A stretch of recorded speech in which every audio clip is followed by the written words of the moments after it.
الحمدللہ رب العالمین والصلاة والسلام علی سید الانبیاء والمرسلین اما بعد فاعوذ باللہ من الشیطان الرجیم بسم اللہ الرحمن الرحیم۔ الحمدللہ الہادی پروگرام میں ولی اور کرامت کے بارے میں گفتگو چل رہی تھی، تو ولی کی کیا علامت ہوتی ہے، کیا شناخت ہے، کیا ولایت کے معاملات ہیں، میں نے کافی تفصیل سے ذکر کیا تھا۔ اور پچھلے پروگرام میں بھی میں نے چاہا کہ جب یہ ذکر آ ہی رہا ہے تو ذرا تفصیل سے عوام میں ایک شعور کو بیدار کیا جائے، تاکہ ہماری عوام اپنی سوچ کے تابع ہو کر اپنے علم کے مطابق مختلف امور کا جائزہ لینے کے بعد جو نتائج مرتب کر کے اس پر اپنے عمل کی بنیاد رکھی ہوئی اس کا تھوڑا سا محاسبہ ہو جائے، اور صحیح تعلیم شرع کی روشنی میں انسان فیصلہ کر سکے کہ اللہ کا ولی کون ہو سکتا ہے۔ تو یہ ہم نے تفصیل بیان کی، اور اس میں ایک پوائنٹ بس ذکر کر کے آج میں کرامت کے بارے میں جو قرآن عظیم میں موجود ہے اس کو ذکر کرتا ہوں۔ کرامت کی تعریف بھی آپ کو بتائیں گے، اور کرامت کس طرح قرآن میں ذکر کی گئی ہے وہ بھی انشاءاللہ ذکر کریں گے۔ ہم نے آپ کو بتایا تھا کہ یہ مسلمہ قاعدہ اصول ہے کہ اگر اللہ تبارک و تعالی کسی کو درجہ ولایت عطا فرمائے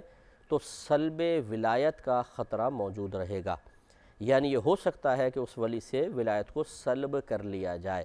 اسی لیے اللہ تعالیٰ کے جتنے بھی ولی ہیں وہ نیکیوں پہ استقامت پذیر رہتے ہیں، جیسے ان کی شان یہ بیان کی کہ الذین آمنوا وکانوا یتقون، کہ وہ لوگ جو ایمان لائے اور وہ تقوی اختیار کیے ہوئے تھے، یعنی وہ اللہ کے ولی اور دوست ہوتے ہیں۔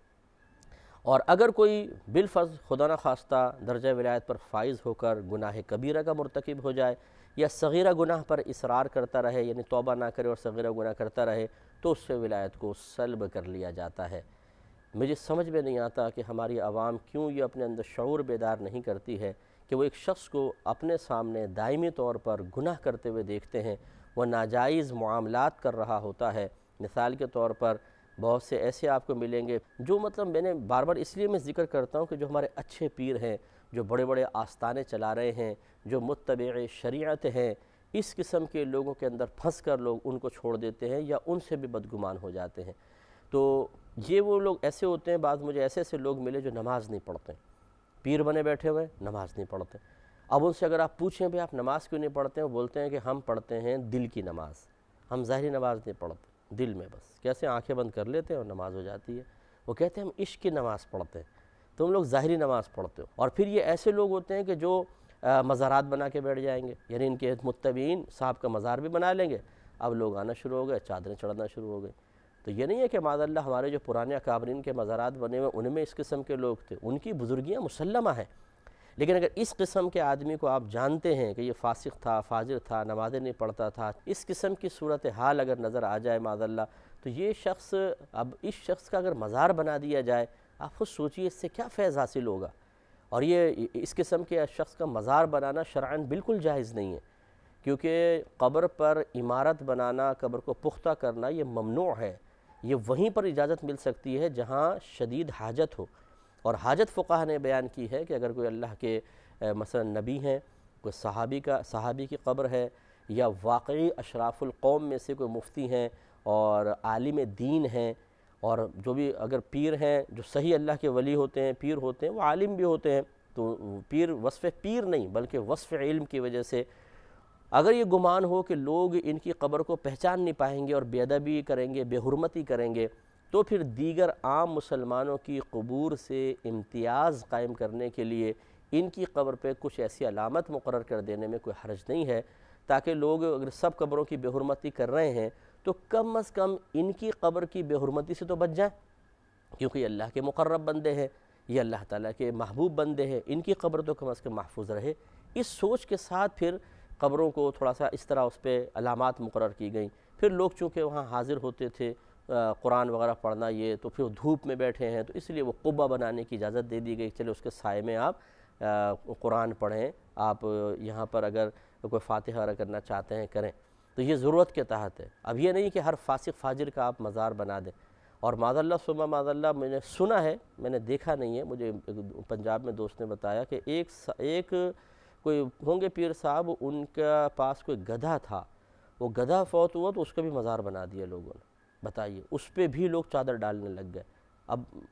اگر کوئی راوی نے جھوٹ بولا تو دروغ برگردن راوی، لیکن اگر بالفرض ایسا ہے، اور یہ کوئی بعید نہیں ہے کہ لوگوں نے کر دیا ہو، اس قسم کے معاملات بھی ہو رہے ہیں، تو آپ خود سوچئے، بتائیے، گدھے کا مزار آج تک آپ نے نہیں سنا ہوگا۔ نبی کریم صلی اللہ علیہ وسلم کی اونٹنی مبارکہ تھا، آپ کا گدھا شریف بھی تھا، خچر شریف بھی تھا، دیگر جانور بھی تھے، وہ زیادہ اس کے لائق تھے کہ ان کی چنیں تعظیم اس لحاظ سے کی جاتی کہ وہ نبی کریم صلی اللہ علیہ وسلم سے تعلق رکھتے ہیں، لیکن یہ ہماری شریعت کا کوئی حصہ نہیں ہے۔ لہٰذا اب اس قسم کی ظاہری علامات دیکھنے کے باوجود پھر لوگ ان کو ولی کہتے رہیں اور اس بات کو نظر انداز کر دیں کہ اعلانیہ طور پہ گناہ کرنے کے ساتھ یہ کبھی اللہ کا ولی نہیں ہو سکتا ہے، تو پھر ایسے لوگوں کی عقلوں پر ماتم کرنے کو دل چاہتا ہے کہ یہ بیچارے نہ خود فلاح پا سکتے ہیں نہ وہ فلاح پا سکتا ہے، یہ کریں گے کیا میدان محشر میں جا کے، اللہ کو کس طرح جواب دیں گے۔ بعض لوگ کہتے ہیں کہ بھائی ہماری نیت تو اچھی ہے نا، کوئی دوسرا ہے نہیں، ہماری نیت تو اچھی ہے نا۔ اچھا بھائی، اب اگر میں ان لوگوں سے کہوں کہ ایک فراڈیا ہے ہمارے علاقے میں، بہت بڑا فراڈیا، لوگوں کے کروڑوں روپے کھائے ہوئے ہیں اس نے، آپ ایسا کریں اچھی نیت کے ساتھ 50 لاکھ انویسٹ کر دیں اس کے ساتھ، آپ کی نیت تو اچھی ہوگی نا، بس وہ چاہے کچھ بھی کریں گے کبھی 50 لاکھ انویسٹ؟ کبھی بھی نہیں کریں گے، بلکہ مجھے کہیں گے کہ صاحب خود فراڈیا بھی کہہ رہے ہیں اس کو، اور میں 50 لاکھ اس کے ساتھ انویسٹ کر دوں، کیا کہہ رہے ہیں آپ؟ اب میں کہوں بس آپ اپنی اچھی نیت کر لو نا، وہ کچھ کر رہا ہے کرنے دو، نہیں اب نہیں، وہ کیسے بھائی؟ 50 لاکھ کی بات، اور یہاں ایمان کی بات ہے، یہاں آخرت کی بات ہے، یہاں اللہ تبارک و تعالیٰ کے احکامات کی پیروی کرنے کی بات ہے، تو اتنی معمولی ہے ہماری نگاہوں میں کہ 50 لاکھ امپورٹنس رکھتے ہیں، یہ چیزیں نہیں۔ جس کے ہاتھ میں ہاتھ دے دیا، جو کہہ رہا ہے وہ جاہل قسم کا آدمی، اس کے پیچھے چل رہے ہیں اور اپنے آخرت کو برباد کر رہے ہیں۔ یعنی ایسے ایسے کیسز سامنے آئے ہیں کہ پیر نے، ایسے جعلی قسم کے جو ڈبے پیر ہیں، مرید سے کہا ہے کہ اپنی بیوی میرے پاس لے کر آؤ، اپنی بچیوں کو میرے پاس لے کر آؤ، اور پھر الٹی سیدھی حرکتیں، اور وہ جاہل آدمی یہ نہیں کہہ رہا کہ آپ کیا کر رہے ہیں، وہ کہتا ہے نہیں پیر کی اس میں بھی کوئی حکمت پوشیدہ ہوگی، اللہ تعالیٰ معاف فرمائے۔ جب جہالت کا اس قدر عالم ہوگا تو پھر خود سوچئے کیا ہوگا، تباہی کیسے ہوگی۔ اس لیے ہماری اس قسم کی باتیں اس قسم کے جاہل لوگوں کو بڑی بری لگتی ہیں۔ کبھی بھی جو صحیح آدمیوں کو ہماری بات کا برا نہیں مانے گا، کیونکہ وہ کہے گا میرے اندر یہ عیب ہے ہی نہیں، آپ جو کہہ رہے ہیں بالکل 100% صحیح کہہ رہے ہیں، وہ کیوں برا مانے گا؟ برا وہی مانے گا، چور کی داڑھی میں تنکا آپ نے سنا ہوگا، برا وہی مانے گا جو اس قسم کی خرافات کر کے پھر بھی لوگوں کی سادہ لوہی سے فائدہ اٹھا کر مقام عزت پر فائز ہے، خوب عیش کر رہے ہیں بیٹھے ہوئے مزے کے ساتھ، لوگ غلام بنے ہوئے ہیں، بغیر پیسے کے غلام، بغیر پیسے کے۔ بعض اوقات تو خرید کر ہم نوکر رکھتے ہیں نا، وہ بیچارہ ہمارے لیے اٹھتا ہے بیٹھتا ہے، یہ تو بغیر سیلری کے، بغیر خریدے ہوئے غلام ہیں کہ وہ عقیدت میں، محبت میں بیچارے قدموں پہ لوٹ رہے ہیں، پیر حکم دے، جو حکم دے دے وہ کرنے کے لیے تیار ہے۔ تو پھر اس شخص کو سوچنا چاہیے کہ آج ان کی سادہ لوہی سے آپ فائدہ اٹھا رہے ہیں، ان کی جہالت اور بے وقوفی سے آپ اپنے لیے بینیفٹس حاصل کر رہے ہیں اور ان کو جہالت میں رکھنا چاہتے ہیں، لیکن کل یہی لوگ انتہائی ذہین ہوں گے، فطین ہوں گے، سمجھدار ہوں گے، کیونکہ اللہ تعالیٰ ان کو شعور دے دے گا۔ مرنے کے بعد سب کو شعور حاصل ہو جاتا ہے، پھر یہی جو آپ کے سامنے دبے لچے بیٹھے ہوتے ہیں، یہ بروز قیامت آپ کی گردن پکڑ لیں گے، زور سے گریبان پکڑیں گے اور اللہ کی بارگاہ میں گھسیٹتے ہوئے لے کے جائیں گے کہ اللہ تعالیٰ میں تو گمراہ تھا، لیکن گمراہی کا سبب یہ بنا، اسے بھی پکڑا۔ وہاں پہ ایسا نہیں ہوگا کہ آپ کہیں ہو مرید پیچھے ہٹ جا، ہو یہ آنکھیں دکھائیں اور وہ بالکل وہ آپ کے سامنے بیٹھ جائے، نہیں، وہاں ایسا نہیں ہوگا۔ یہ خوش فہمی وہی کر سکتا ہے جس بیچارے نے نہ قرآن پڑھا ہے نہ حدیث پڑھی ہے، اسی لیے تو ہم کہتے ہیں کہ کسی جاہل کے پاس اگر آپ جائیں گے تو تباہ ہو جائیں گے۔ تو خلاصہ کلام یہ ہے کہ اللہ تعالیٰ کے مقرب بندوں کو پہچانیے اور ان کے اندر جو صحیح علامات ہیں ان کو تلاش کریں۔ ایک دفعہ پھر عرض کرتا ہوں، پھر کرامت کی طرف آتا ہوں، صحیح العقیدہ ہونا چاہیے، اس کا کوئی عقیدہ ہمارے اکابرین کے عقائد سے ٹکراتا ہوا نہ ہو، قرآن و حدیث کے موافق ہو۔ دوسرا، وہ عالم دین ہونا چاہیے۔ تیسرا، ظاہر اس کا بالکل باشرع ہو اور ظاہری طور پہ جو نیک اعمال ہیں جیسے نماز پڑھنا، روزے رکھنا، قربانی ہے، زکوٰۃ ہے، اگر اس کے پاس پیسہ ہے تو حج اگر فرض ہو گیا حج ہے، یہ امور وہ سب کر رہا ہو اور اعلانیہ طور پہ کوئی گناہ نہ کرتا ہو۔ پوشیدہ طور پہ کرتا ہے تو ہمیں تحقیق کی حاجت نہیں، اور انشاءاللہ ایسا شخص نہیں کرے گا پوشیدہ طور پر بھی۔ اعلانیہ طور پہ آپ اس سے کوئی خلاف شرع چیز نہ دیکھیں، تو یہ علامات جس میں نظر آئیں تو آپ حسن ظن قائم رکھ سکتے ہیں کہ یہ اللہ کے ولی ہیں، اور ایسے لوگوں کے دامن سے آپ وابستہ ہوں، ایسے لوگوں کے قریب آئیں۔ کیوں اپنے جان بوجھ کے کوئی بھی دیکھیں مکھی نہیں نگلا کرتا، اڑتی ہوئی مکھی اگر اچانک چلی جائے حلق میں تو ایک الگ بات ہے، ورنہ جان بوجھ کے کوئی مکھی نگلے تو بڑی باعث کراہت بات ہے۔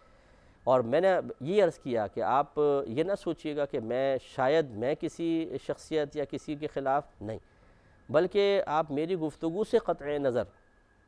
انبیاء علیہ السلام کی حیات طیبہ دیکھیے گا اور صحابہ کرام کی، کیونکہ وہ ہمارے لیے ایک مأخذ کی حیثیت رکھتے ہیں، کیونکہ وہ علم اور عمل کے جامع تھے اور شریعت ان سے ہوتی ہوئی ہم تک آئی ہے۔ نبی کریم صلی اللہ علیہ وسلم نے صحابہ کرام کو امت میں سب سے افضل قرار دیا ہے۔ میرے جس صحابی کی پیروی کرو گے ہدایت پا جاؤ گے، اس لیے کہ میرے تمام صحابہ ستاروں کی مانند ہیں، اور قرآن ان کے بارے میں گواہی دے رہا ہے، رضی اللہ عنہم ورضوا عنہ، اللہ تعالیٰ ان سے راضی ہو گیا اور وہ اللہ سے راضی ہو گئے۔ ان لوگوں کی حیات طیبہ دیکھیں، کوئی گناہ نہیں، کوئی بڑکے نہیں، کوئی بڑی بڑی باتیں نہیں ہیں، کوئی نماز قضا کرنا نہیں ہے، دین کے لیے کام کرنا، نیکی کا حکم کرنا، برائی سے روکنا، حقوق ادا کرنا،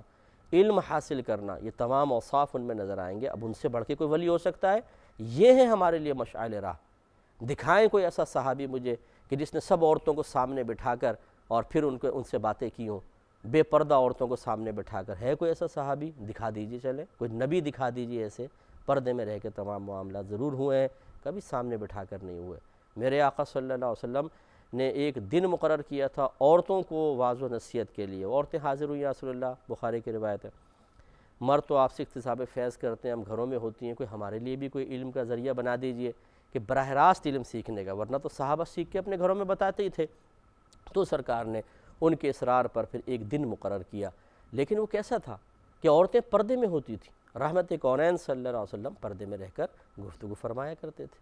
ہاں، یہ میں وضاحت کر دوں اس موقع پر کہ اگر بالفرض کچھ خواتین سامنے ایک واعظ و نصیحت چل رہی ہے، وہ خواتین سامنے ہیں اور باپردہ طریقے سے بیٹھی ہوئی ہیں، نقاب وغیرہ کر کے گنجائش نکل سکتی ہے،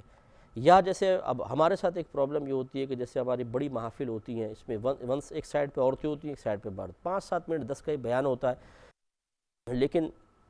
ہمیں کہا جاتا ہے کہ آپ بیان کر لیں۔ تو ایسے موقع پر یہ سوچ کر ہم وہاں پر چلے جاتے ہیں کہ 5-10 منٹ کم از کم اگر ٹو دا پوائنٹ گفتگو کی جائے تو کوئی نہ کوئی تو اصلاح پذیر ہو جائے گا۔ یہ کوئی مستقل بنیادوں پر نہیں ہوتا، کبھی سال میں ایک دفعہ ہوتا ہے، اور اس میں بھی پھر ہمارا رخ بالکل مردوں کی طرف ہوتا ہے، عورتوں کی طرف توجہ بالکل بھی نہیں ہوتی ہے، اس طریقے سے ہو جاتا ہے۔ یہ میں اس لیے اور وضاحت کر رہا ہوں کہ شاید کوئی کہے گا آپ نے بھی تو ایک دفعہ ایسا بیان کیا تھا، تو اس لیے یہ پاسبلٹی ہو سکتی ہے کہ اس طرح کا کوئی معاملہ ہو، ورنہ ہمارے کوئی دائمی کوئی ایسا مسئلہ نہیں ہے کہ عورتوں کو سامنے بٹھائیں۔ حتی الامکان کوشش یہ ہوتی ہے کہ بالکل عورتوں کا سامنا نہ ہو۔ میری اپنی اکیڈمی ہے جس میں بچیاں پڑھتی ہیں، وہ سب برقعے میں ہوتی ہیں، نقاب میں ہوتی ہے، لیکن مجھے یاد نہیں پڑتا کہ 8 سال میں 4 5 6 یا 10 کر لیں، چلے 15 کر لیں، 15 دفعہ کے علاوہ کسی کوئی بچی ہمارے پاس آ کے اس نے گفتگو کی ہو، اس لیے کہ ہم کوشش کرتے ہیں حتی الامکان کہ بچیوں سے کنارہ کشی ہی رکھی جائے۔ ہاں، تعلیم دیتے ہیں بس ختم، اور پردے میں رہ کر، جسے ہمارے سرکار صلی اللہ علیہ وسلم نے پردے میں رہ کر تعلیم فرمائی۔ تو اس لیے ذرا تھوڑا سا غور کرنا چاہیے ہمارے مشائخ عظام کو بھی، اور خصوصاً جن کی زبانوں میں تاثیر ہے، جن کو اللہ نے مقام دیا ہے، جن کو اللہ نے ایک لوگوں کی لیڈرشپ کی قوت عطا فرمائی ہے، کہ وہ خواتین کو مطلب اگر آپ ایک اچھے رسم کی بنیاد ڈال کے چلے جائیں گے، آپ ہی کے لیے ثواب جاریہ ہے۔ اگر آپ خدا نخواستہ اپنی کوئی حکمت یا اپنی ایک دلیل کے ذریعے ایک غلط رسم کی بنیاد ڈال دیں گے، ہو سکتا ہے کہ آپ کی دلیل اللہ کی بارگاہ میں مقبول ہو جائے، آپ کو کچھ نہ ہو۔ لیکن میں نے اکثر یہ دیکھا ہے کہ جو بعد میں آنے والے ہوتے ہیں، جو آپ کے نائبین ہوں گے، وہ آپ کے عمل کو دلیل بنا کے وہ بھی ایسے ہی کریں گے، اور ہو سکتا ہے کہ ان کے پیش نظر پھر وہ حکمتیں اور وہ فوائد نہ رہیں، وہ مطلب اجازتیں ان کے پیش نظر نہ ہو جن کے تحت آپ نے کیا تھا، نتیجہ فساد اور بگاڑ ہے۔ اس لیے کوشش یہ کرنی چاہیے کہ صرف ہم یہ نہ سوچیں کہ میں تو اچھی نیت کے ساتھ کر رہا ہوں اور میرے لیے یہ دلیلیں موجود ہیں، نہیں، بلکہ یہ سوچیں کہ میرے بعد کیا ہوگا، یہ بھی سوچنا ہوگا۔ ہمارے آقا صلی اللہ علیہ وسلم شروع اسلام میں مکہ المکرمہ میں ہجرت سے قبل ہر سال ایک میلہ لگتا تھا، اس میں باقاعدہ تشریف لے جاتے تھے اور تبلیغ دین فرماتے تھے، اور اس میلے میں کیا کیا نہیں ہوتا ہوگا آپ بتائیے، ڈھول ڈھمک کے ناچ گانا، کیونکہ وہ تو سب کافر لوگ تھے، عورتوں مردوں کا اختلاط، پھر عورتوں کا کیا کیا حرکتیں ہوں گی، لیکن میرے آقا صلی اللہ علیہ وسلم یقیناً اپنے نگاہوں کی حفاظت کے ساتھ وہاں تشریف لے جاتے تھے اور اللہ کا پیغام پہنچاتے تھے۔ اور صورتحال یہ ہوتی تھی کہ ابو لہب پیچھے پیچھے ہوتا تھا اور کہتا تھا کہ اس کی بات نہ ماننا، یہ میرا بھتیجا، اس کا دماغ خراب ہے، معاذ اللہ یہ پاگل ہے، لیکن میرے آقا صلی اللہ علیہ وسلم وہاں پر بھی گئے ہیں اور تبلیغ فرمائی ہے۔ معلوم یہ ہوا کہ نگاہوں کی حفاظت کے ساتھ تبلیغ کی غرض سے، جبکہ دائمی عادت نہ ہو اس طرح کی، تبلیغ کی غرض سے اس کی اجازت ہو سکتی ہے۔ اس لیے